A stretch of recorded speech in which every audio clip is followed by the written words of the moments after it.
Amin'ny fasiambefolo volana jona ho avy izao no ankalazana ny andro esa-pirenena ho an'ny drépanocytose. Isy ny dépistage na ny fizahana maimaim-poana izay atao amin'ny hôpitaly HGR Ampefilo amin'ny andro ny fandaharam-potoana dia hanomboka amin'ny 7 sasany maraina. Izay hetsika izay efa resaka fahasalamana izay ihany isika dia natao tao amin'ny sekolim-panjakana tetsy Akorondrano. Ilay hetsika fanalana nify maimaim-poana nanampy-betsaka tamin'izany fanalana nify maimaim-poana izany moa ny Leo Club Antananarivo sy ny mpitsabo eo anivo ny OSSM. Fanadidina hoetin-drotsy Rakotondray ny sariny Tsirakoto Arsan.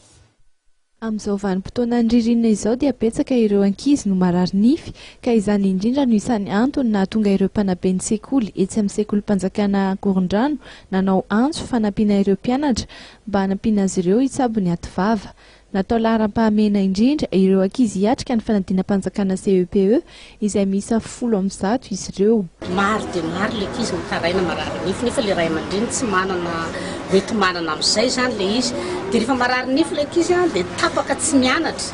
Izy nefa tsy makany amin'ny dokotera fa mijanona fotsiny any an-trano any izy dia rehefa mijanona indray ilay nify dia miverina mianatra izy. Dia misy fiantraikany be dia be zany ilay izy eo amin'ilay fianaran'ilay ankizy. Dia izay mihitsy ny antony lehibe zany nahatonga anay hanao an'izao fiaraha-miasa izao.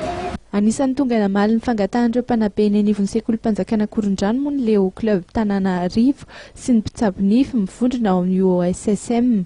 Fanalana ireo nify simba maimaim-poana araka izany ny fanampiana natao tamin'ireo mpianatra. Ny hetsika androany zany narana hetsika androany don de lion izany hoe manampy ny ankizy manampy dentiste manala nify moa zany indrindra satria hoe ilay ankizy sahirana ho sisy ilay directrice teto dia marary nify daholo ny ankabeazany dia niezaka zany izay niara-niasa tamin'ny OSSM mba ahafahanay manatanteraka an'ilay izy dia ao anatin'ilay hetsika miaraka misy an'ilay fizarana borosy nify sy dentifrice ho an'ny ankizy mba ahafahan'ny ankizy mianatra zareo ahoana tsara mandio nify dia ahoana no mitazona ny nify mba hadio. Ankoatra ny fanalana maimaim-poana nify dia nisy ihany koa ny fanomezana kit ho an'ireo mpianatra izay ahitana ny borosy nify sy ny dentifrice ahafahany mikojakoja ny ativava rehefa any an-trano. Nisy ihany koa ny fampianarana fiborosiana nify.